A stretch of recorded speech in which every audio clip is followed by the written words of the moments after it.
कभी भी संगीत सुनना है तो केवल भगवान का ही सुनना है। हम ये नहीं कहते कि हमारे ही भजन सुनो, किसी के भी सुनो, भगवान की कथा सुनो, भजन सुनो, पर भक्ति संगीत सुनो, वो भगवान से भक्ति मिलाएगी।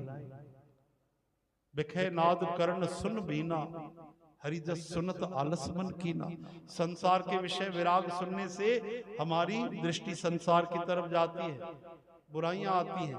इसलिए कानों से भगवान की कथा सुनो, मुख से भगवान की बातें कहो, पैरों से चलकर भगवान के द्वार पे रोज आओ। जब तक भगवान के दर्शन न किए, भगवान को प्रणाम नहीं किया, दिन की शुरुआत नहीं होनी चाहिए। हरे राम। रोज सत्संग कम से कम एक समय तो भगवान के लिए जरूर निकालो भाई। जहां भी आपको मिले शुद्ध कथा, भगवान की सत्संग, आप देखो आपको धंधे में भी बरकत होगी। ऐसा नहीं कि आप 1 घंटा भगवान के लिए निकाल रहे हैं तो आपको घाटा पड़ जाएगा, नुकसान होगा। नहीं नहीं, समृद्धि भी आएगी। अगर आपके मन में ये कामना है ना कि पैसा चाहिए, तो कई गुना बढ़ जाएगा।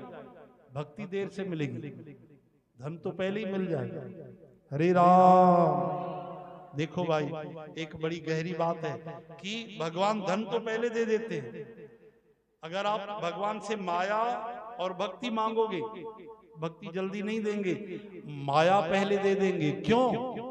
क्योंकि अगर भगवान माया आपको देंगे तो आप माया के लिए नाचने लगोगे, आपको नाचना पड़ेगा। और अगर आपको भगवान भक्ति देंगे तो आपके पीछे फिर भगवान को नाचना पड़ेगा। हाँ? कैसे ख्याल रखते हैं भक्तों का, देखो नाचना पड़ता है ना। गोपियों ने नचाया ना भगवान को। इसलिए याद रखना, भक्ति तो भगवान आखिरी में देंगे। हाँ, ठीक से देख के परख के तब जाके। और कोई चाह तो नहीं, और कुछ तो नहीं चाहता, मुझे ही चाहता है, दूसरा कुछ चाहता है, आखिरी में भक्ति देते। तो भक्ति करें तो सही। हरे राम, हरे कृष्ण, हे हरि।